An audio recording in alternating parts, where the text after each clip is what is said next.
तो स्वागत है आप सबका आपके चैनल ऑनलाइन एग्जाम सेंटर में। और इस वीडियो में हम आपको एनटीएससी की तैयारी करने के लिए जो एनटीएससी के पुराने पेपर हैं उनको भी सॉल्व करेंगे और भी कई सारे प्रैक्टिस पेपर सॉल्व करेंगे, क्योंकि आपके पास जो टाइम बचा है वो सिर्फ 1 महीने का बचा है। और इसमें आपने ऑलरेडी बहुत सारा कुछ लॉस कर लिया है, क्योंकि आपकी स्कूल जो है वो क्लोज़ है, ओपन नहीं हो रही है और ऑनलाइन क्लासेस चल रही हैं जिसका बहुत ज़्यादा फ़ायदा नहीं हो रहा है। Hardly you are getting only 30 to 40% आप ही लर्न कर पा रहे हो, बाकी चीज़ें आपकी छूट जा रही हैं। बट जो एग्ज़ाम होगा उसमें हो सकता है नया सिलेबस से ही पूछा जाएगा, क्योंकि एनसीईआरटी एग्जाम करवा रहा है और एनसीईआरटी ने ही रिड्यूस सिलेबस यहाँ पे सीबीएसई ने लॉन्च किया। तो जो नया पेपर होगा वो रिड्यूस सिलेबस से ही पूछा जाएगा, बट आपको तैयार रहना है सभी चीज़ के लिए। और शायद आपने 9th क्लास अच्छे से ना पढ़ी हो तो बहुत सारी चीज़ें भूल गई होंगी। तो हम एक काम करेंगे कि हम कई सारे क्वेश्चन जो होंगे एनटीएससी एग्जाम में जो पुराने पूछे गए हैं उनकी एटलीस्ट तैयारी कर लेंगे। तो जो एनटीएससी का जब भी कोई नया पेपर होता है तो पुराने पेपर के उसमें से लगभग 60% क्वेश्चंस पुराने पेपर से ही होते हैं। तो आपको तैयारी कुछ इस तरीके से करनी है कि कम से कम आपको ये 60% क्वेश्चंस आपके कवर हो जाए। और अगर हम ये 60% कवर करने की कोशिश करते हैं तो इसी के साथ साथ हम आपको और भी कई सारी डिटेल बताएंगे, जिससे आपका नियरली अबाउट 80 to 90% यहाँ पर कवर हो जाएगा। और जो बाकी जो 10% है वो बच्चे के पर्सनल एफर्ट पे होता है। ठीक है, आप जितना खुद से मेहनत करेंगे आप उसके उतना अच्छे मार्क्स आपके लाएंगे। तो यहाँ पर मैं रियल फैक्ट बता रहा हूँ और आई होप कि आप बिल्कुल तैयारी करना चाहते होंगे। तो बने रहिए हमारे इस वीडियो में। और हम आपको यहाँ पर साइंस के क्वेश्चंस करने जा रहे हैं। ठीक है, पहले हम क्वेश्चंस जो आते हैं जो आपका स्कोलास्टिक एप्टीट्यूड टेस्ट है, इसमें आपका साइंस भी है, आपका मैथ भी है और आपका सोशल साइंस भी है। तो सोशल साइंस 40 मार्क्स कैरी करता है, साइंस आपका 40 मार्क्स कैरी करता है और मैथ आपका 20 मार्क्स कैरी करता है। तो मैथ के लिए हमारी सेपरेट वीडियो रहेगी और सोशल साइंस के लिए सेपरेट वीडियो रहेगी और साइंस के लिए वीडियो रहेगी। तो फिलहाल अभी जो सीरीज़ हम स्टार्ट करेंगे वो साइंस के लिए कर रहे हैं। आप साइंस के इन क्वेश्चंस को, इन वीडियो को कई बार देखिए, और जब बार बार देखेंगे आप तो आपको पूरा सोल्यूशन यहाँ से पता चल जाएगा। तो चलिए स्टार्ट करते हैं आज का वीडियो। और यहाँ पे हम सबसे पहले स्टार्ट करेंगे फिजिक्स से। और फिजिक्स में यहाँ सबसे पहले क्वेश्चन पूछा गया है, the value of acceleration due to gravity. Acceleration due to gravity क्या होती है, मतलब उसकी वैल्यू कहाँ कहाँ पे कैसी होती है। देखिए, एक्सेलरेशन ड्यू टू ग्रेविटी आपको पता है क्या होती है। ठीक है, एक्सेलरेशन की यूनिट भी आपको पता है। एक्सेलरेशन की यूनिट होती है आपकी मीटर पर सेकेंड स्क्वायर। ठीक है, this is the unit of acceleration. और आपको एक्सेलरेशन ड्यू टू ग्रेविटी की अप्रॉक्सीमेट वैल्यू भी पता है, जिसको हम स्मॉल जी से डिनोट करते हैं, और इसकी वैल्यू होती है 9.8 मीटर पर सेकेंड स्क्वायर। ठीक है, ये चीज़ें आपको पता है। बट क्या ये पूरे अर्थ पे सेम होती है? 9th क्लास में आपको बताया गया होगा कि पूरे अर्थ पे ये वैल्यू सेम नहीं होती है। तो ज़्यादा कहाँ पे होती है? ज़्यादा होती है पोल्स पे। पोल्स पे ज़्यादा क्यों होती है? क्योंकि यहाँ पर जो अर्थ है वो बहुत जो स्पीड है एक कम होती है। ठीक है, क्योंकि यहाँ पे जो एक्चुअल जी की जो वैल्यू होती है वो जो मतलब मान लीजिए कि जी डैश की वैल्यू, जी डैश मतलब किसी भी इक्वेटर या किसी पोजीशन की अगर बात करें तो इसमें हम जी में माइनस करते हैं और एक कांस्टेंट वैल्यू है। और यहाँ पे समथिंग जो यहाँ पे स्पीड भी होती है, स्पीड का भी जो फैक्टर होता है कॉस थीटा करके, तो ये इसमें माइनस होता है। ठीक है, तो स्पीड जब अर्थ की ज़्यादा होती है तो ज़्यादा स्पीड यहाँ पे एंगुलर वेलोसिटी इस पोर्शन पे इक्वेटर पे ज़्यादा होती है। तो ये वैल्यू जो टोटल होती है इसमें से सब्सट्रैक्ट होती है और जी की वैल्यू रिड्यूस होती है। ठीक है, तो इसलिए इक्वेटर पे जो होता है वो ग्रेविटी की वैल्यू जो होती है कम होती है, यानी यहाँ पे लो होती है। और यहाँ पर जो अर्थ का मूवमेंट बहुत आप इसको नहीं समझेंगे, ये तो हायर क्लास का हो गया, बट आप यहाँ पे समझें कि जो टॉप पोजीशन पे यहाँ पे अर्थ का जो मूवमेंट है, यहाँ पे एंगुलर वेलोसिटी वो कम होती है, इसलिए यहाँ पे जी की वैल्यू ज़्यादा होती है। ठीक है, यहाँ पे हाई होती है। तो अब ऑप्शन देखते हैं कौन सा सही है। लीस्ट एट इक्वेटर, तो वो लीस्ट एट इक्वेटर ये ऑप्शन तो बिल्कुल सही है, बट हमको बाकी ऑप्शन भी चेक करने होंगे। लीस्ट ऑन पोल्स, तो ये ऑप्शन सही नहीं है, तो हम इसको करेक्ट नहीं करेंगे। सेम ऑन इक्वेटर एंड पोल, ये ऑप्शन भी सही नहीं है, क्योंकि वैसे भी आपको पता है कि ओवल शेप की अर्थ होती है। ठीक है, तो इस तरीके से भी अगर आप सोचें तो same on equator and pole आप नहीं बोलेंगे। Increase from pole to equator, increase from pole to equator मतलब पोल टू इक्वेटर जा रहे हैं तो इंक्रीज हो रही है। क्या इंक्रीज हो रही है? नहीं, हम हाई से लो जा रहे हैं तो इंक्रीज इसको नहीं बोलते हैं, इंक्रीज बोलते हैं जब हम लो टू हाई जाते हैं। तो ए वाला भी ऑप्शन आपका सही नहीं होगा, तो यहाँ पर सही ऑप्शन होगा लिस्ट ए ऑन इक्वेटर। ठीक है, अब मैंने इस इक्वेशन को आपको क्लियरली क्यों नहीं बताया, क्योंकि ये आपके क्लास में नहीं, 9th क्लास में नहीं है, बट आपको इतना ध्यान रखना है। इस चीज़ को आप थोड़ी देर के लिए रट भी सकते हैं, 11th क्लास में आपको पूरा एक्सप्लेनेशन इसका दिया जाएगा। नेक्स्ट क्वेश्चन है कि numerical ratio of displacement to distance. यहाँ पे रेशियो किसका पूछा गया है? डिस्प्लेसमेंट का डिस्टेंस के साथ, ठीक है, डिस्प्लेसमेंट का डिस्टेंस के साथ, यानी पाथ लेंथ की अगर हम बात करें, डिस्टेंस को एक्चुअली हम एक और शब्द से नाम से जानते हैं, पाथ लेंथ, ठीक है। तो पाथ लेंथ जो होता है वो एक्चुअल लेंथ होती है जिस रास्ते पे हमने चला होता है, और displacement is shortest distance between initial and final position. तो शॉर्टेस्ट डिस्टेंस है तो डिस्टेंस डिस्प्लेसमेंट की जो मैक्सिमम वैल्यू आपको पता है कि वो पाथ लेंथ के बराबर ही हो सकती है, और कौन से कंडीशन में, जब बॉडी स्ट्रेट लाइन में चल रही हो, तो उसी कंडीशन में पाथ लेंथ जो होता है वो डिस्प्लेसमेंट के बराबर होता है। और बाकी अदर केसेस में अगर बॉडी कुछ इस तरीके से मूव कर रही है तो जो पाथ लेंथ है वो देखिए बढ़ जाएगा इन दोनों पॉइंट्स के बीच में, बट जो डिस्प्लेसमेंट की अगर हम बात करें तो डिस्प्लेसमेंट कम होगा। पाथ लेंथ जिस रास्ते से आप जा रहे हैं वो लेंथ हो जाएगा, यानी displacement is always smaller than one, but in case if it is travelling on a straight line, अगर इस सीधी रेखा में चल रहा है तो ये वन के बराबर भी हो सकता है। तो यहाँ पे आपको एक बात ध्यान रखना, किसका रेशियो पूछा, डिस्प्लेसमेंट टू डिस्टेंस, यानी ऊपर डिस्प्लेसमेंट होगा नीचे डिस्टेंस होगा, तो नीचे बड़ी वैल्यू रहेगी मोस्ट ऑफ द टाइम और ऊपर छोटी वैल्यू रहेगी, तो ये लेस देन, और एक ही कंडीशन है जिसमें बराबर, तो आपका यहाँ पर डी ऑप्शन सही होता है, ठीक है। और ऑलवेज इक्वल टू वन तो हो ही नहीं सकता, आपको गलत ऑप्शन भी सिलेक्ट करने हैं। ऑलवेज लेस देन वन नहीं, अगर लीनियर पाथ है तो इक्वल टू भी हो सकता है, इसलिए हम इसको नहीं करेंगे अगर डी ऑप्शन हमारे पास है तो। और C option always greater than one है, तो ये तो कभी भी पॉसिबल नहीं है, इट इज़ नेवर पॉसिबल कि डिस्प्लेसमेंट डिस्टेंस से ज़्यादा हो जाए। नेक्स्ट क्वेश्चन है, according to the third law of motion action and reaction always acts on, options हैं आपके कि आपको थर्ड लॉ न्यूटन का पता होगा कि action and reaction take place on two different bodies. Okay, आपको सिंपल शब्दों में सिखाया गया होगा every action has there in equal and opposite reaction, equal and opposite reaction, but एक लाइन आपको उसमें और ऐड करनी होती है कि action and reaction both take place on two different bodies, action and reaction take place on two different bodies. Just for example, अगर आप ज़मीन पे आप चल रहे हैं तो आप क्या करते हैं, आप अपने जूतों से ज़मीन को पीछे की ओर धक्का देते हैं। मान लीजिए आप इधर मूव करना चाहते हैं, इधर चलना चाहते हैं, तो आप ज़मीन को पीछे धक्का देंगे और ज़मीन क्या करेगी, आपको, आप ज़मीन को पीछे धक्का देंगे, ज़मीन आपको आगे धक्का देगी, ठीक है। यानी आप ज़मीन पर पीछे की फोर्स लगा रहे हैं और ज़मीन आप पर इधर फोर्स लगा रहे हैं, तो आप जो फोर्स लगा रहे हैं वो ज़मीन पर है और जो ज़मीन फोर्स लगा रही है वो आप पर है। तो यहाँ पर टू डिफरेंट बॉडीज़ हो गई, आपका फोर्स ज़मीन पर लगा और ज़मीन का फोर्स आप पे लगा, और action and reaction both are equal to each other, और जो यहाँ पे जो रिएक्शन फोर्स होता है वो एक्शन फोर्स के हमेशा बराबर होता है, ये थर्ड लॉ ऑफ मोशन कहता है, ठीक है। आप जब नाव से बाहर निकलते हैं तब भी नाव पीछे जाती है, ये भी आपका एक बेहतर एग्जाम्पल है आपका न्यूटन के थर्ड लॉ का। तो यहाँ पे जो ऑप्शन होगा, ऑप्शन देख लेते हैं, always acts on same body, तो ये ऑप्शन आपका यहाँ पर गलत होगा। Always acts on different bodies in opposite direction, तो ये बिल्कुल भी पूरी तरीके से बिल्कुल सही ऑप्शन है, ठीक है। Always acts on different bodies पे लगेगा और अपोजिट डायरेक्शन में भी लगेगा। आप देख सकते हैं, आपने जमीन को इधर धक्का दिया और जमीन ने आपको आगे धक्का दिया, ठीक है। And have same magnitude and direction, ये तो चलिए ठीक है, बट डायरेक्शन सेम नहीं होता यहाँ पे, ठीक है, इसलिए सी ऑप्शन यहाँ पे नहीं होगा, ठीक है। Act on any of the bodies at normal to each other, तो नॉर्मल ही हो ये भी जरूरी नहीं है, तो आपका बी ऑप्शन सही है। तो आपको इस तरीके से पूरी तैयारी करनी है, क्योंकि इसी क्वेश्चन को आपको कई तरीके से पूछ सकता है, इसलिए हम इसको आपको सभी ऑप्शन को समझाने की कोशिश कर रहे हैं, क्योंकि सेम क्वेश्चन सेम ऑप्शन हो सकता है ना पूछे, बट सिलेबस आपका सेम है, तो क्वेश्चन आपका इसी से हो सकता है, इसी टॉपिक से हो सकता है। हम क्वेश्चन नंबर 4 पे आते हैं।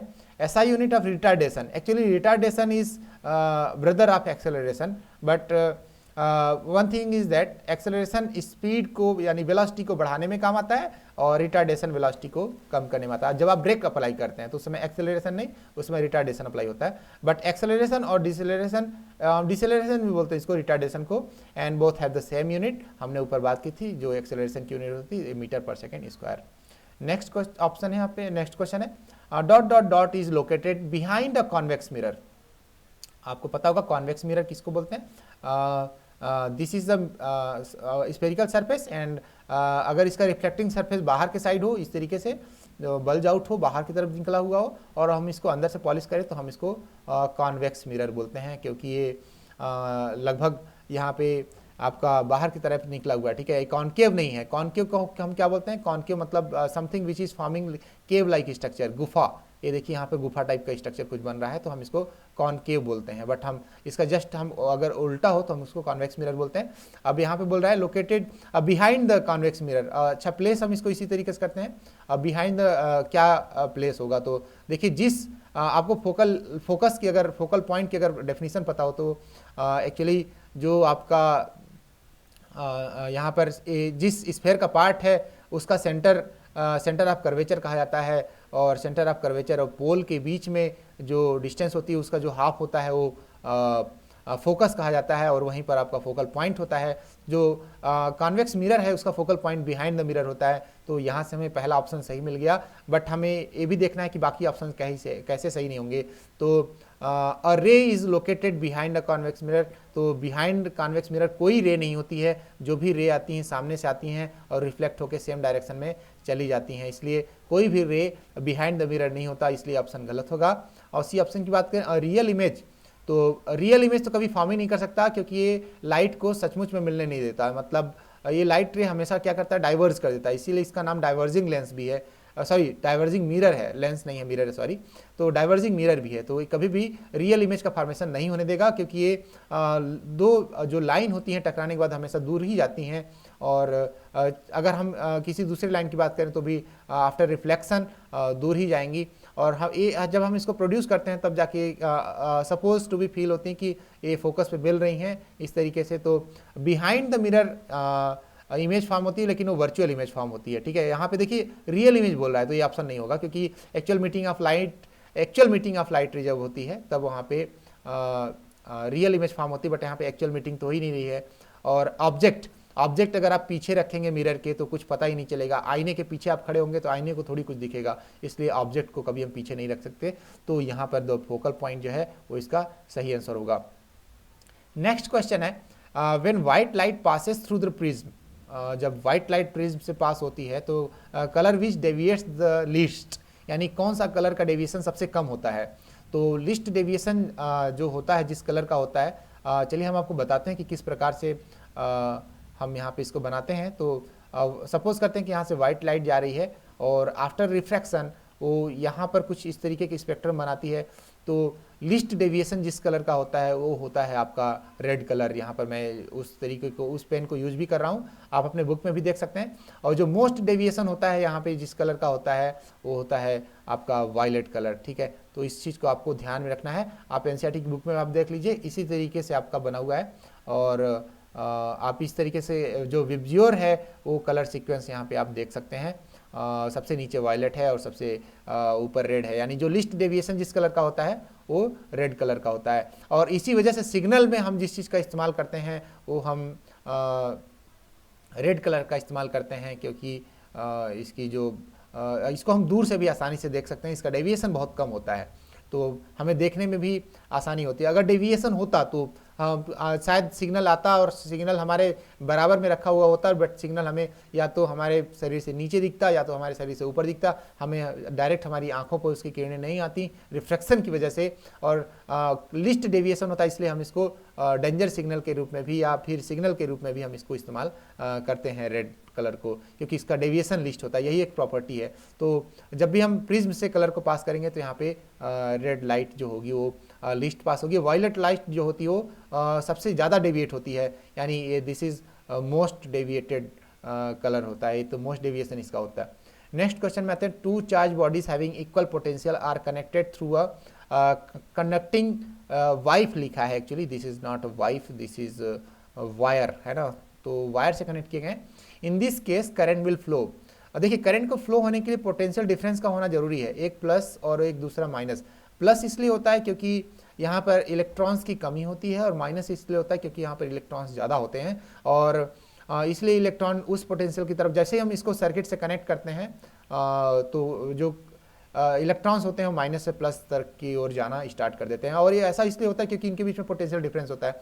अगर दोनों बराबर होते, दोनों सेम पोटेंशियल पे होते, तो इसको यहाँ से वहाँ जाने के लिए कोई भी फोर्स नहीं होता और कोई भी चीज़ काम नहीं करती, जो जहाँ है वहीं पे रहता, किसी को किसी चीज़ की आवश्यकता नहीं पड़ती। और हर वीक कोई भी काम होता है तो आवश्यकता की वजह से ही होता है। इलेक्ट्रॉन इसलिए जाता है क्योंकि वहाँ पर हाई पोटेंशियल होता है, इलेक्ट्रॉन हाई पोटेंशियल की तरफ जाता है। और करंट कहाँ से कहाँ फ्लो करती है? Current high potential to low potential flow करती है, यानी प्लस से माइनस करंट फ्लो करती है। और इलेक्ट्रॉन कहाँ से कहाँ फ्लो करता है? Just opposite to the direction of current, यानी जहाँ पर निगेटिव चार्ज है यहीं पर इलेक्ट्रॉन भरे हैं, इसलिए तो निगेटिव हो गया, और यहाँ से फिर इलेक्ट्रॉन ट्रेवल करता है पॉजिटिव टर्मिनल की तरफ। तो आपको ध्यान में रखना है, एक्चुअली जो करंट की डायरेक्शन है वो कन्वेंशनल हमने सपोज किया है, परंपरा है ऐसी कि हम प्लस से माइनस ही मानते हैं, ठीक है। तो आपको इसी को फॉलो करना है। टू पैरेलल वायर्स, यहाँ पे इसका हम आंसर बता देते हैं, करंट विल नॉट फ्लो। अगर इक्वल पोटेंशियल पे हैं तो करंट विल नॉट फ्लो, ठीक है। इस बात को आपको ध्यान में रखना है। 8th क्वेश्चन पे आते हैं। Two parallel wires carrying current in opposite direction. Two parallel wire हैं और यहाँ पे करंट कैरी कर रहे हैं अपोजिट डायरेक्शन में। फिर से हम आते हैं, हाँ ठीक है। Two parallel wires carrying current in opposite direction, ये आपके क्लास 10th के चैप्टर से है। देखिए यहाँ पर मैं आपको एक ट्रिक बताता हूँ, आप इसको ध्यान में रखिएगा। जब भी एक दो वायर आपस में आसपास प्लेस हो रखे रहते हैं, तो एक वायर का जो भी करंट पास होगा किसी वायर से, तो उसका एक मैग्नेटिक फील्ड होता है, कॉन्सेंट्रिक सर्कल के फॉर्म में मैग्नेटिक फील्ड जनरेट होता है, आपको पता होगा। तो चलिए सपोज करते हैं कि पहले वाले वायर से हमने कॉन्सेंट्रिक सर्कल इस तरीके से मैग्नेटिक फील्ड जनरेट हो गई। तो अब आप ध्यान से देखेंगे कि ये जो पहले वायर का जो मैग्नेटिक फील्ड है उसमें दूसरा वाला वायर ऑटोमेटिक आ गया।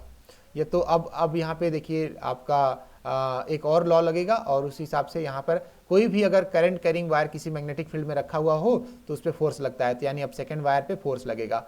तो फोर्स किस डायरेक्शन में लगेगा? आप यहाँ पे फ्लेमिंग का लेफ्ट हैंड रूल लगा के लगा सकते हैं, बट वहाँ पे आप फ्लेमिंग का लेफ्ट हैंड रूल लगाने जाएंगे तो बहुत ही टाइम लग सकता है, और आपके पास टाइम ही तो बहुत कम होता है, क्योंकि आपको OMR शीट में जाके वहाँ पर इस तरीके के बबल्स भी फिल करने होते हैं। तो ठीक है, हम यहाँ पे ट्रिक बताते हैं आपको कि अगर सेम डायरेक्शन में करंट फ्लो कर रही है, सेम डायरेक्शन मतलब वायर भी अगर पैरेलल हैं और करंट की डायरेक्शन भी अगर पैरेलल हैं, तो अगर P है तो हम क्यों ना इनको एक और P लिख लें, यानी ये लोग पास आएंगे। तो आप एक ट्रिक याद करें कि अगर पैरेलल है तो पैरेलल से यहाँ पर दूसरा P अगर हम करें कि वायर्स भी पैरेलल हैं, वायर के अंदर करंट भी पैरेलल है, तो आपस में ये दोनों प्यार करेंगे, यानी एक दूसरे के पास आएंगे। तो आप इस तरीके से ट्रिक बना सकते हैं। और अगर इनका डायरेक्शन अपोजिट है तो बिल्कुल एक दूसरे को ये रिपल करेंगे। और यहाँ पर जो क्वेश्चन दिया गया है इस डायरेक्शन में, in this two parallel current carrying wire in opposite direction है, तो अपोजिट डायरेक्शन है तो एक दूसरे को ये यहाँ पर डेफिनेटली रिपल करेंगे, ठीक है। अपोजिट डायरेक्शन है तो रिपल करेंगे, और सेम डायरेक्शन है तो आप उसमें ये लोग अट्रैक्ट करेंगे, ठीक है। तो इस चीज़ को आपको ध्यान रखना है। Now the next question is that the magnetic field inside a solenoid is. Solenoid के अंदर मैग्नेटिक फील्ड कैसी होती है? तो सोलेनॉइड के अंदर जो मैग्नेटिक फील्ड होती है, मैं आपको बता दूं, सोलेनॉइड कुछ इस तरीके का स्ट्रक्चर होता है जिसपे हमने इंसुलेटेड वायर इस तरीके से कॉपर वायर बाउंड किया होता है। तो आप देख सकते हैं जो इस यहाँ पे स्ट्रक्चर है सोलेनॉइड का अंदर, वो बिल्कुल सेम है। और आपको ये भी बताया गया solenoid behaves like a bar magnet, but bar magnet में भी क्या होता है कि जो फील्ड होती है इनसाइड जो होती है वो यूनिफॉर्म होती है, बट एट द एंड्स जो होती है वो यूनिफॉर्म नहीं होती है, ठीक है। तो वहाँ पे एंड्स पे जो फील्ड होती है वो थोड़ा अलग होती है, बट पूरे जो मिडिल सेक्शन है इसका, जो हम इस सेक्शन की बात करें, इस सेक्शन की अगर हम बात करें तो इस सेक्शन में क्या होता है, पूरा का पूरा फील्ड जो होता है यूनिफॉर्म होता है। तो यहाँ पे ऑप्शन हम देख लेते हैं, same at all the point accept eight ends, यानी ऑल पॉइंट पे सेम होता है, बट जो एंड्स होते हैं उस पर मैग्नेटिक फील्ड जो होती है वो सेम नहीं होती वहाँ पे, क्योंकि लाइंस होती हैं वो डाइवर्ज होने लगती हैं। तो इस चीज़ को आपको ध्यान में रखना है। हम चलते हैं नेक्स्ट क्वेश्चन में। Inside a magnet line of force moves from. देखिए इनसाइड मैग्नेट की बात कर रहा है, आउटसाइड द मैग्नेट अगर हम मैग्नेट बनाते हैं यहाँ पे, और आपको ट्रिक बताई गई है कि नॉर्थ से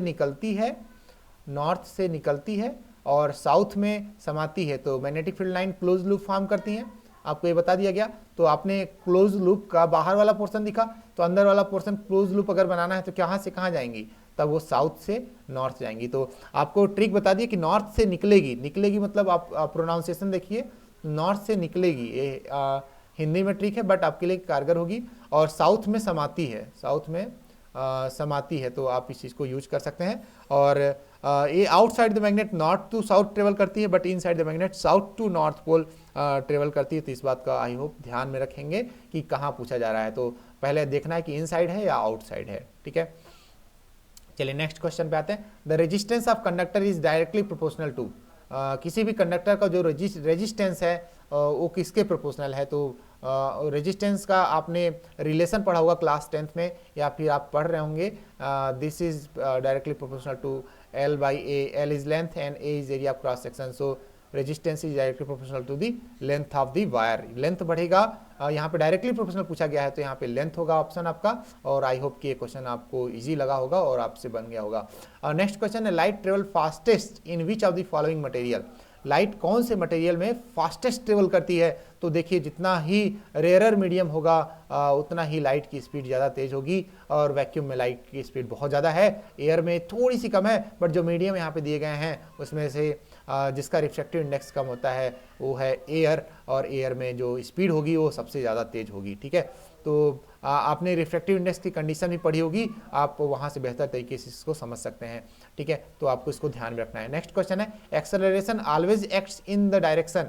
एक्सेलरेशन हमेशा कौन सी डायरेक्शन में लगता है? यानी कोई भी बॉडी किस डायरेक्शन में अपनी स्पीड बढ़ाएगी, स्पीड बढ़ने को यानी वेलोसिटी बढ़ने को हम एक्सेलरेशन बोलते हैं, वेलोसिटी चेंज होने को एक्सेलरेशन वेलोसिटी चेंज को एक्चुअली दो प्रकार की होती हैं, एक बढ़ना और एक घटना। घटने को हम रिटार्डेशन बोलते हैं और बढ़ने को हम एक्सेलरेशन बोलते हैं। तो यहाँ पर बढ़ने की बात कर रहे हैं तो जिस डायरेक्शन में नेट फोर्स लग रहा होगा उसी डायरेक्शन में वेलोसिटी बढ़ेगी। तो यहाँ पर आपको पता होना चाहिए कि जब भी हम एक्सेलरेशन की बात करते हैं तो हम नेट फोर्स की बात करते हैं। यानी आपने न्यूटन का सेकंड लॉ भी पढ़ा होगा, force is equal to mass into acceleration. तो आपने देखा होगा force is directly proportional to acceleration. यहाँ पे जो फोर्स होता है ये कौन सा फोर्स होता है? ये नेट फोर्स होता है। मान लीजिए सपोज एक बॉडी है और एक व्यक्ति है, आप इसको 4 न्यूटन से इस डायरेक्शन में खींच रहे हैं और मैं इसको 2 न्यूटन से इस डायरेक्शन में खींच रहा हूँ, तो ऑब्वियस सी बात है कि बॉडी पर जो एक्सेलरेशन होगा वो किस वजह से होगा? वो होगा 2 Newton force, 2 Newton extra force जो आप लगा रहे हैं उसकी वजह से यहाँ पर एक्सेलरेशन होगा।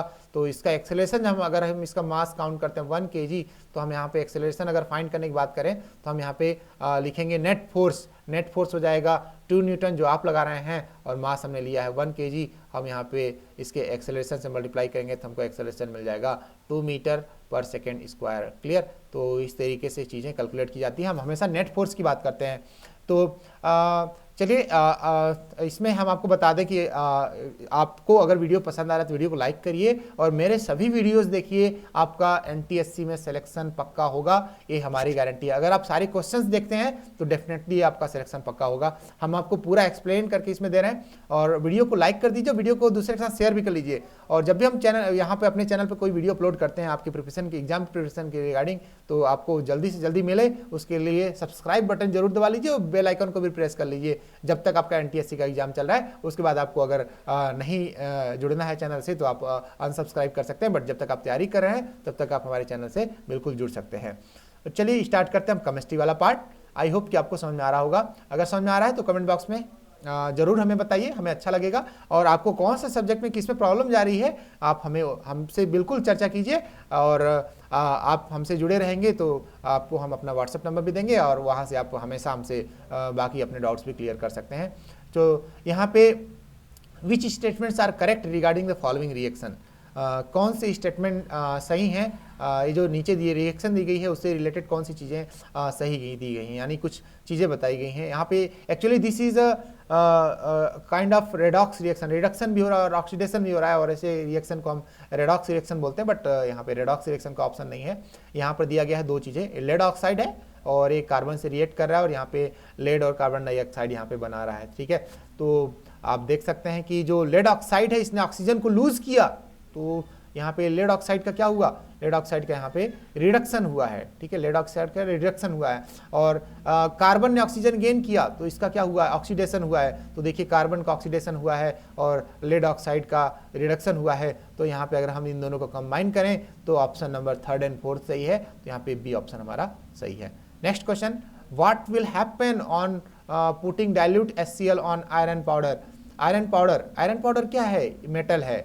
ठीक है, और मेटल जब भी एसिड के साथ रिएक्ट करता है तो आपने पता होगा कि यहाँ पर मेटल साल्ट बनता है। ठीक है, आपका मेटल साल्ट हमेशा बनता है, और साथ में आपका अगर हम बात करें तो यहाँ पे एक गैस रिलीज होती है H2 गैस, जो यहाँ पे आपको जब भी हम रिएक्शन कराते हैं मेटल का किसी एसिड के साथ तो ये रिएक्शन होती है। और अगर हम यहाँ पे जो रिएक्शन हो रही है उसकी बात करें तो आयरन पाउडर का फार्मूला हम आयरन ही लिखेंगे और हम इसको HCl के साथ रिएक्ट करने जा रहे हैं तो हमारा क्या बनेगा, FeCl2 बनेगा। और साथ में अब देखिए Fe मिल गया, Cl मिल गया, तो बचा क्या, हाइड्रोजन मिला। तो यहाँ पे ये H2, ये H तो सिंगल कभी निकलता नहीं, H2 बनेगा।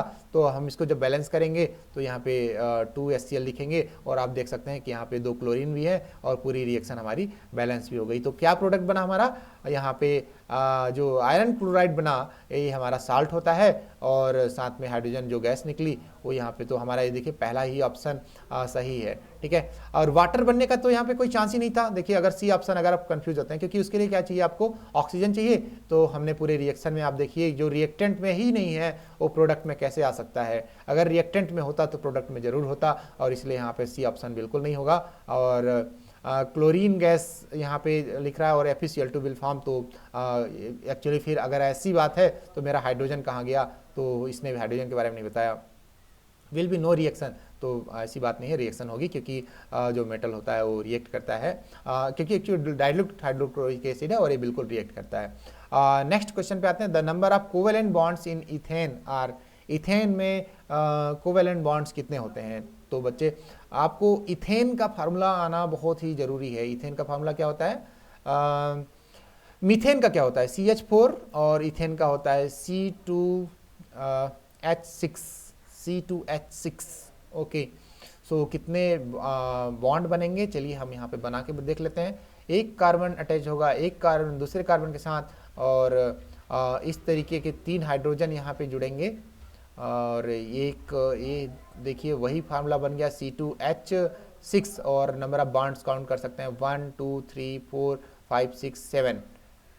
तो यहाँ पे जो नंबर ऑफ बॉन्ड बनेंगे वो हमारे बनेंगे 7। तो आई होप कि आपको ये क्लियर होगा। और नेक्स्ट आपको दिया गया है इलेक्ट्रॉनिक कॉन्फ़िगरेशन से क्वेश्चन, तो डेफिनेटली ये जो क्वेश्चन हम आपको सॉल्व करके बता रहे हैं और इनमें से पक्का कुछ ना कुछ क्वेश्चन, और इस वीडियो से तो 10 क्वेश्चन मान लीजिए कि किसी न किसी तरीके से फंसेंगे और 5 क्वेश्चन डायरेक्ट फंसेंगे। तो बहुत अच्छे से तैयारी कीजिए और ये चांस है, पहली बार मौका मिलता है और आपको छोड़ना नहीं चाहिए। Next question, if electronic configuration of an atom is 287 2,8,7, तो 2,8 तो हो गया 10, ये हो गया नोबल कॉन्फ़िगरेशन प्लस 7, तो टोटल हो गया 17। और आपको कोड वर्ड से ही सही आपको पूरा अप टू 20 तक तो बिल्कुल आना चाहिए। आप कोई भी कोड वर्ड बना सकते हैं, जैसे हमने कोड बनाया अपना और उसी हिसाब से हम याद करते थे। हमें तो पीरियोडिक टेबल पूरी 100 तक मतलब 100 यानी 108 एलिमेंट जब थे तब हमने याद किया था, और आपको ऐसे ऐसे और साथ में ऐसे ऐसे भी याद करना ज़रूरी होता है। बट अभी आपको इतना नहीं लोड लेना है, आपको अप टू 20 तक तो पक्का याद करना है, ठीक है। तो यहाँ पे जो एटॉमिक नंबर होता है वो कितना हो जाएगा 17। एक्चुअली ये तो डायरेक्ट क्वेश्चन है, इसमें तो बहुत ज़्यादा आपको टेंशन लेना नहीं, बट अगर पूछता कि किसका है तो 17 एटॉमिक नंबर आपका होता है क्लोरीन का। तो ये बात आपको ध्यान रखनी है। नेक्स्ट क्वेश्चन है विच functional group is present in butanone. Butanone, देखिए ब्यूटेनॉन है तो ब्यूटेन किस कार्बन के नंबर को शो करता है, तो ब्यूटेन आपको शो करता है मेथेन एथेन प्रोपेन ब्यूटेन, तो 4 कार्बन एटम को यहाँ पे शो करता है, ठीक है। वन ग्रुप ONE ग्रुप कौन से फंक्शनल ग्रुप में लगता है, कीटोन में लगता है। कीटोन में जो ये जो ONE लगता है, जो किस में लगता है, कीटोन ग्रुप में लगता है। और उसका जब हम रिप्रेजेंट करते हैं फंक्शनल ग्रुप का डायग्राम तो इस तरीके से कुछ होता है, तो ये कीटोन होता है। अगर ब्यूटेनियन की बात करें तो कई स्ट्रक्चर हो सकते हैं, बट यहाँ पे नहीं, एक्चुअली इसके एक ही स्ट्रक्चर होगा। यहाँ पे देखिए हम यहाँ पे C करते हैं और यहाँ पे हम C और C कर देते हैं, तो हमारा ब्यूटेन भी हो गया, ब्यूटेनॉन भी हो गया, ठीक है। तो एक्चुअली यहाँ पर आपको सिर्फ A वाला स्ट्रक्चर आप बनाएंगे, तो यहाँ पर हम ये जो C है इसको हम जनरली R से भी रिप्रेजेंट करते हैं, इसको भी R डैश से रिप्रेजेंट करते हैं, तो C ऑप्शन यहाँ पर सही होगा। अगर हम पहले ऑप्शन की बात करें तो ये हमारा कार्बोक्सिलिक एसिड का ग्रुप है। आपको ये सिलेबस से थोड़ा बहुत हटा दिया गया है, बट आपको थोड़ा बहुत ध्यान रखना ही होगा। और ये जो है हमारा C1OH एल्डिहाइड ग्रुप का जो सिंबल भी है, और ये साइनाइड ग्रुप का है। और यहाँ पे जो है एक कीटोन का है, तो आपको इसको सही आंसर में सेलेक्ट करना है, ketone group. Okay, next question पे चलते हैं। Which will have electronic configuration 2,8,2, electronic configuration 282, यानी कुल मिला के 12, और 12 होता है मैग्नीशियम का, और इसमें आपको बिल्कुल भी टेंशन नहीं लेना है। सोडियम का कितना होता है, सोडियम का होता है 11, मैग्नीशियम का होता है 12, और सिलिकॉन की बात करें तो ये होता है 14, और एल्युमिनियम की बात करें तो होता है 13। तो आपको पूरा कॉन्फ़िगरेशन अगर 20 तक याद है तो आप इसको बिल्कुल बता लेंगे। नेक्स्ट क्वेश्चन है, which element have 2 shell and both these shells are fulfilled with electron, यानी 2 सेल होते हैं और दोनों इलेक्ट्रॉन से फुलफिल होते हैं। तो यानी एक सेल और दूसरे सेल की बात करें तो पहले सेल में 2 ही आ सकते हैं, तो 2 हमने भर दिए, और नेक्स्ट सेल में जो आ सकते हैं वो टोटल 8 आ सकते हैं, तो हमने यहाँ पे 8 लगा दिए, और टोटल हम काउंट करेंगे 2 + 8 हो गया हमारा 10, और 10 जो कॉन्फ़िगरेशन होता है वो नोबल गैस कॉन्फ़िगरेशन है, और ये होता है नियॉन का। तो हमारे यहाँ पे नियॉन जो होगा वो बिल्कुल भी यहाँ पे सही आंसर होगा। ठीक है, और आई होप कि आपको वीडियो में काफ़ी कुछ समझ में आ रहा होगा, और आपको इससे काफ़ी अच्छा रिवीजन हो रहा होगा आपका। और बिल्कुल अगर रिवीजन हो रहा है तो अगर आप अपने टीचर को भी सपोर्ट करना चाहते हैं तो आपको कुछ नहीं करना, बस एक लाइक बटन प्रेस करना है, और कमेंट में कुछ आपको जो भी अच्छी बात नज़र आती है वो हमें ज़रूर लिख के बताएं, जिससे हम उसको और भी अच्छा बनाने की कोशिश कर सकें। तो नेक्स्ट क्वेश्चन है यहाँ पे, मेथेन CH4 रिएक्ट कर रहा है Cl2 से, CH4 रिएक्ट कर रहा है Cl2 से। तो एक्चुअली इसका जो मैकेनिज्म है आप हायर क्लास में पढ़ेंगे, बट यहाँ पे अगर हम बात करें तो एडिशन हो रहा है क्लोरीन का, CH4 यहाँ पे है, और यहाँ पे जो हो रहा है अगर हम स्ट्रक्चरली इसकी बात करें तो एक हाइड्रोजन यहाँ पे, एक हाइड्रोजन यहाँ पे, एक हाइड्रोजन यहाँ पे, और एक हाइड्रोजन यहाँ पे लगा हुआ रहता है। और जब Cl जो होता है सनलाइट में जब ब्रेक होता है तो ये अपना 2 इलेक्ट्रॉन इन्होंने शेयर किया हुआ है, तो ये दोनों इलेक्ट्रॉन आपस में ब्रेक करके ले लेते हैं, ये अपने पास इलेक्ट्रॉन ले लेता है, ये अपने पास इलेक्ट्रॉन ले लेता है। और ये जो Cl निगेटिव होता है, Cl negative I mean sense Cl negative नहीं होता एक्चुअली, ये अपना इलेक्ट्रॉन ही लिया रहता है, और ये जाके हाइड्रोजन को बोलता है कि यहाँ से चलो ब्रेक करो तुम, और एक और अच्छा स्ट्रॉन्ग आयनिक कंपाउंड बनाओ, क्योंकि CH4 से ज़्यादा स्टेबल कौन है, HCl ज़्यादा स्टेबल है। तो यहाँ पे क्या बनता है, एक हाइड्रोजन को रिप्लेस करने के बाद यहाँ पे Cl जुड़ जाता है, और जो बचा हुआ जो H यहाँ से निकल के जाता है वो इस Cl के साथ मिलके HCl बना लेता है। तो एक्चुअली हुआ क्या, इस Cl ने यहाँ पर जाके स्थान ले लिया, किसका स्थान ले लिया, हाइड्रोजन का स्थान ले लिया, हाइड्रोजन को इसने यहाँ से रिप्लेस कर दिया, हटा दिया। तो इसको बोलते हैं सब्स्टिट्यूशन रिएक्शन। ठीक है, इस रिएक्शन को, ऐसे रिएक्शन को हम सब्स्टिट्यूशन रिएक्शन करते हैं, क्योंकि इसने क्या किया, जो Cl2 था उसको ब्रेक करके इसने हाइड्रोजन को हटा के यहाँ पे सब्स्टिट्यूट करके CH3Cl बना लिया, तो इसको हम सब्स्टिट्यूशन रिएक्शन बोलते हैं। नेक्स्ट रिएक्शन पे आते हैं, तो इसमें देखिए डबल बॉन्ड बना हुआ है, और साथ में यहाँ पे कुछ कार्बन चेन लगी हुई हैं। RR का मतलब होता है लॉन्ग कार्बन चेन, कुछ भी हो सकते हैं, CH2 भी हो सकता है, सॉरी CH3 भी हो सकता है, और CH2 CH3 भी हो सकता है। इस तरीके से काफ़ी लंबी चैन भी हो सकती है। और यहाँ पे हम एक कैटालिस्ट के प्रेजेंट में हाइड्रोजन को ऐड कर रहे हैं, और जब भी हम हाइड्रोजन को किसी चीज़ में ऐड करते हैं तो उसको हम रिडक्शन प्रोसेस ही बोलते हैं। ठीक है, इसको हम रिडक्शन प्रोसेस बोलते हैं, क्योंकि इसमें हाइड्रोजन क्या हो रहा है, ऐड हो रहा है। ठीक है, तो आपको इस चीज़ ध्यान रखना है। और कैटालिस्ट के प्रेजेंट में हमने हाइड्रोजन को यहाँ पे ऐड किया, तो ध्यान से देखिए कि ये जो बॉन्ड था ये ब्रेक हुआ, और यहाँ पे हाइड्रोजन इसमें जुड़ गया, और ये बॉन्ड यहाँ से ब्रेक हुआ तो इसमें इस जगह पे आके हाइड्रोजन जुड़ गया, और अभी भी कार्बन के चारों तरफ 4 बॉन्ड, यहाँ भी 4 बॉन्ड बने हुए हैं। ठीक है, तो इसका जो सही आंसर होगा वो रिडक्शन होगा। नेक्स्ट क्वेश्चन है, the structure formula of cyclopentane, cyclopentane का स्ट्रक्चर फार्मूला क्या होगा। तो देखिए पेंटेन शब्द से आपको समझ जाना चाहिए कि कार्बन के 5 एटम होंगे और साथ में साइक्लो लगा हुआ है, तो पूरा क्लोज्ड चैन होगा। तो 5 कार्बन कौन से में है, 5 कार्बन इसमें है और क्लोज्ड चैन है, तो आपका ये सही आंसर होगा। ठीक है, और इसको अगर हम बोले तो जो 3rd है ये साइक्लोप्रोपेन है, और जो 4 है साइक्लोब्यूटेन है, और जो इसकी D की बात करें ये साइक्लो हेक्सेन हो जाएगा। तो आपको इसको ध्यान में रखना है। ठीक है, तो आपको कार्बन की नंबरिंग पता होना चाहिए। मीथेन में मीथेन कभी भी साइक्लिक कंपाउंड नहीं बना सकता, क्योंकि अकेला कार्बन होता है उसमें, और इथेन भी नहीं बना सकता क्योंकि 2 ही कार्बन एटम है, और आपस में जुड़ेंगे तो स्टेबल नहीं होंगे। इवन जो प्रोपेन है ये भी स्टेबल नहीं होता है, क्योंकि कार्बन के एटम काफ़ी पास में आ जाएंगे, तो प्रोपेन भी उतना ज़्यादा स्टेबल नहीं होता। लेकिन अगर पेंटेन और हेक्सेन की बात करें तो एग्जिस्ट करते हैं, इसलिए आपसे क्वेश्चन भी पूछा जा सकता है। अगला प्रश्न है, the name of this is, already हमने ऊपर डिस्कस किया हुआ है, तो SCHO, ठीक है, हम इसको HCHO भी बोलते हैं, और HCHO इसको बोलते हैं फॉर्मल्डिहाइड भी। एक्चुअली जो फॉर्मल्डिहाइड होता है वो SCHO का ही नाम होता है फॉर्मल्डिहाइड। और एसीटोन ग्रुप में दोनों साइड कार्बन चेन होनी चाहिए, बट यहाँ पे हाइड्रोजन है, एक कार्बन चेन नहीं है, तो एसीटोन नहीं होगा। एसीटोन के लिए जरूरी है कि दोनों साइड हाइड्रोजन किसी भी साइड ना हो, हाइड्रोजन किसी भी साइड ना हो, मतलब हो तो अल्केनिक जो चेन है, जो कार्बन चेन है उसके साथ हो तो कोई दिक्कत नहीं, बट सिंगल हाइड्रोजन अगर हो गया तो फंक्शनल ग्रुप ही चेंज हो जाता है, और यहाँ पे एसीटोन ग्रुप नहीं होगा। इथेनॉल ग्रुप में सिर्फ OH ग्रुप जुड़ता है, जिसमें O जो होता है सिंगल बॉन्ड से जुड़ा हुआ होता है, तो ये वाला भी ऑप्शन आपका सही नहीं होगा। एसिटिक एसिड में 2 ऑक्सीजन होते हैं, यहाँ पर आपको सिंगल ऑक्सीजन दिख रहा है, तो इस तरीके से एसिटिक एसिड भी नहीं होगा, और साथ में इस तरीके से जो एक आंसर होता है फॉर्मल्डिहाइड तो आपका होगा। और फॉर्मल्डिहाइड का जो फंक्शनल ग्रुप होता है वो इस तरीके से होता है कि यानी ये कंपलसरी है कि एक साइड क्या होना चाहिए, H होना चाहिए, और यहाँ पे कार्बन पे डबल बॉन्ड होना चाहिए।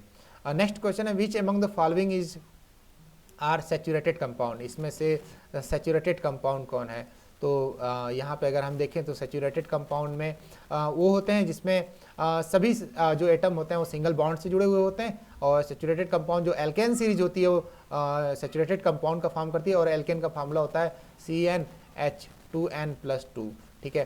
तो पहले वाले की बात करें, अगर हम 1 रखते हैं तो यहाँ पे अगर हम एक कार्बन एटम है, यानी कि वैल्यू अगर 1 है तो H की वैल्यू 4 होगी, यानी CH4 पॉसिबल है। दूसरा जो सैचुरेटेड कार्बन कंपाउंड की अगर बात करें तो C की वैल्यू 2 लेते हैं तो यहाँ पे H की वैल्यू हमारी 6 हो जाती है, और C की वैल्यू अगर 3 लेते हैं तो H की वैल्यू हमारी 8 हो जाती है, और इस तरीके से अगर हम 5 लेते हैं तो हमारी 12 हो जाती है। तो ये भी हमारा जो तीनों ऑप्शन है सही है, तीनों सैचुरेटेड कंपाउंड है। सैचुरेटेड का मतलब इन लोगों ने जितना खाना खा सकते थे, जितना हाइड्रोजन खा सकते थे, ये लोग ऑलरेडी खा चुके हैं, इसलिए सैचुरेटेड हैं, जैसे इसलिए यहाँ पे जो आंसर होगा ऑल ऑफ द अबव होगा। और ऐसे क्वेश्चन में बच्चे गलती ये करते हैं कि उनको एक ऑप्शन मिल गया और CH4 उसको जानते थे पहले से ही, और इस पर ए लगा के आ जाते हैं, बट ऐसे में 2 आंसर की बेइज्जती हो जाती है और उसका परिणाम आपको मार्क्स नहीं मिलते हैं। नेक्स्ट क्वेश्चन है, XCl2 is a solid and high melting point compound, X will be.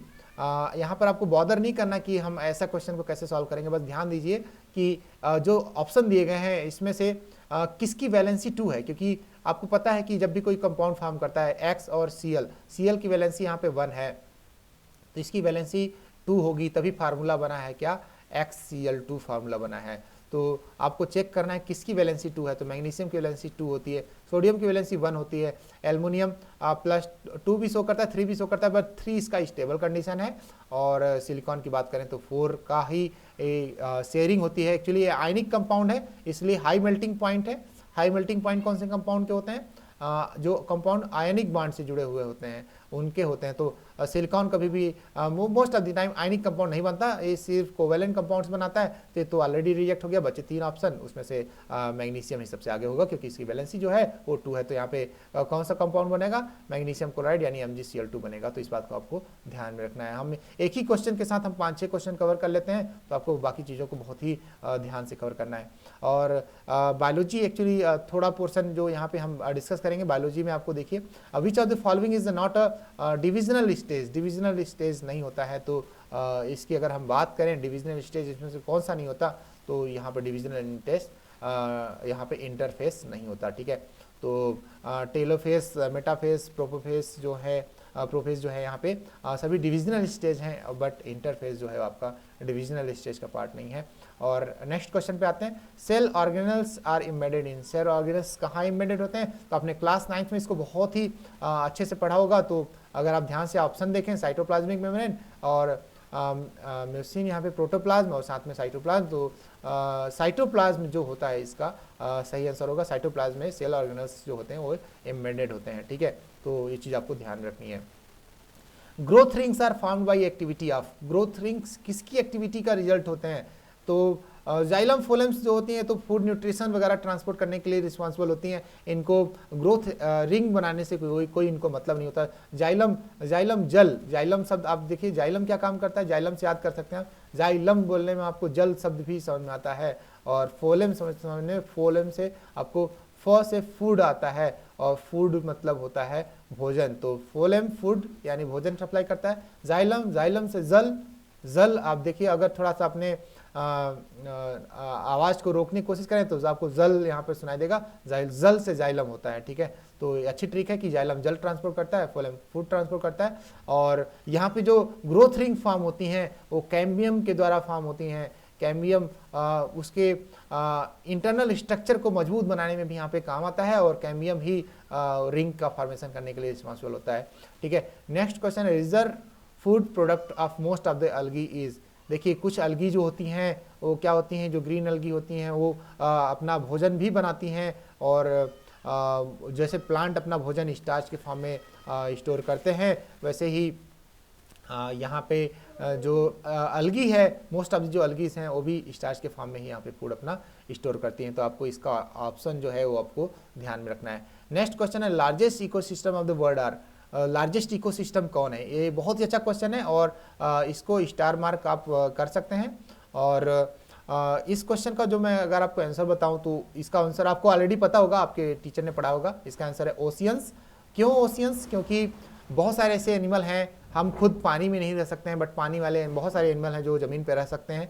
यानी पानी में हर चीज़ अवेलेबल है। पानी में प्लांट्स भी हैं, पानी में माइक्रो ऑर्गेनिज्म भी हैं, यूनिसेलुलर ऑर्गेनिज्म भी है, मल्टी सेलुलर ऑर्गेनिज्म भी है, मैमल्स भी हैं। इनफैक्ट जो ब्लू व्हेल आप जिसको बोलते हैं, जो डॉल्फिन भी है, उसको आप जैसे कि आप मैमल्स में काउंट करते हैं। तो बाकी सारी चीज़ें हैं जो ओशियन में मिलती हैं, बट ओशियन की सारी चीज़ें फॉरेस्ट, लेक और ग्रासलैंड में मिलना मुश्किल होता है। इसलिए जो ओशियन होता है वो लार्जेस्ट इकोसिस्टम होता है। और बहुत सारे जीव हैं वो ओशियंस में ऑलरेडी प्रेजेंट होते हैं, और वहाँ पे सारी चीज़ें एक दूसरे के साथ मैनेज होती हैं। तो ओशियन जो होता है लार्जेस्ट सिस्टम। और दूसरा, आप अगर ध्यान से सोचें तो ओशियन जो होता है बहुत बड़ा होता है, इसलिए वो लार्जेस्ट इकोसिस्टम भी होता है। आप इस तरीके से इसको ध्यान में रख सकते हैं। नेक्स्ट क्वेश्चन है, xylem in plants are responsible for. Xylem किस चीज़ के लिए रिस्पॉन्सिबल होता है? तो जस्ट हमने अभी डिस्कस किया, जाइलम का मतलब होता है जल, और जाइलम से जल, जल तो यहाँ जल से मतलब वाटर, और जल वाटर तो यहाँ पे ट्रांसपोर्ट ऑफ वाटर के लिए रिस्पॉन्सिबल होता है। आप इसको बहुत अच्छे तरीके से याद कर सकते हैं। Now next question is that budding type of reproduction is found. Budding किस में फॉर्म होता है? और जब भी बर्डिंग का बात आता है तो आपके दिमाग में वो हाइड्रा का नाम तो जरूर आता होगा, कि जब जो ज़्यादा खाना खा लेता है तो कुछ इस तरीके की बर्ड निकलती है, और फिर धीरे धीरे उसकी जो बर्ड होती है वो बड़ी होती जाती है, और बड़ी होते होते फिर अचानक से वो जो बर्ड होती है वो क्या होती है, इसके बॉडी से सेपरेट होती है, तो एक नया छोटा हाइड्रा होता है, और डेवलप होते हैं दोनों, और फिर दो नए हाइड्रा बन जाते हैं। तो जो बर्डिंग प्रोसेस होता है ब्रायोफाइलम में होता है, तो आपको ब्रायोफाइलम में आपको ध्यान में रखना है, ठीक है। पीपल बीज से लगता है, रोज़ आपको उसकी ब्रांच कट करके लगाई जाती है। शुगर कैन की भी ब्रांच कट करके ही लगाते हैं। तो जो ब्रायोफाइलम है वो आपका यहाँ पर सही आंसर होगा, आपको इसको बहुत ध्यान में रखना है। नेक्स्ट क्वेश्चन पे आते हैं, which of the following acid is also vitamin. Vitamin कौन सा है? तो विटामिन यहाँ पे देखिए फॉर्मिक एसिड कहाँ होता है? फॉर्मिक एसिड आपका जो चींटियाँ होती हैं उनमें फॉर्मिक एसिड मिलता है, और आपको ये चीज़ें पता होनी चाहिए कि कौन सी एसिड कहाँ पे मिलती हैं। अच्छा चलिए इस क्वेश्चन की बात करते हैं, विटामिन कौन सा है? तो ascorbic acid. Ascorbic acid vitamin C का नाम ही है। विटामिन जो सी है उसका जो नेम है वो एस्कॉर्बिक एसिड ही है। तो इसका दूसरा नाम एस्कॉर्बिक एसिड है, आपको इसको याद रखना चाहिए, ठीक है। तो एस्कॉर्बिक एसिड इसका सही आंसर होगा, ठीक है, जो कि विटामिन भी है और एसिड भी है। It is a vitamin and it is a acid also.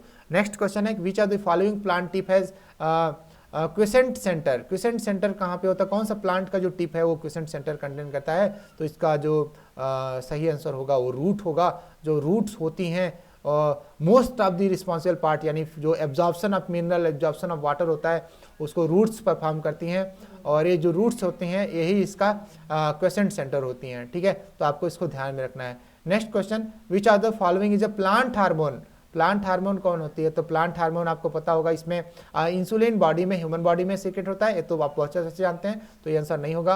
और थायरोक्सिन, आपके गले के पास से एक हार्मोन रिलीज होता है, थायरोक्सिन। और नेक्स्ट ऑप्शन है इस्ट्रोजेन।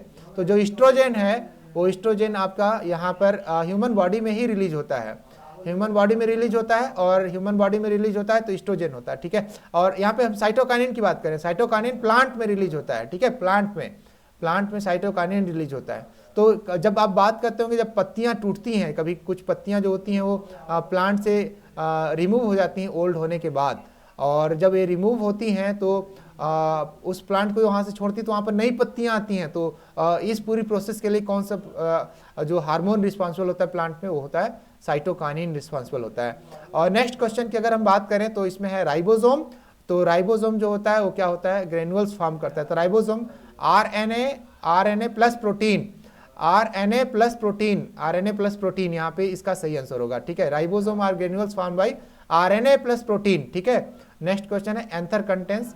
एंथर क्या कंटेन करता है? एंथर जो होता है, एंथर आपने फूल का जो स्ट्रक्चर पढ़ा होगा उसमें पॉलन ग्रेन, ठीक है, ये मेल रिप्रोडक्टिव पार्ट होता है किसी प्लांट किसी फ्लावर का, या किसी भी अगर हम पार्ट की बात करें तो पॉलन ग्रेन ही जब ट्रांसफर होता है, पॉलन ग्रेन कहाँ कंटेन होता है?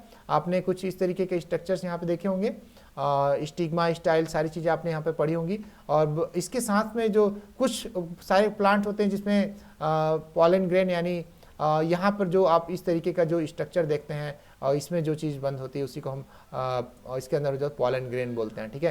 तो ये पोर्शन जो होता है ये पॉलन ग्रेन कंटेन करता है, आपको ये चीज़ ध्यान में रखनी चाहिए।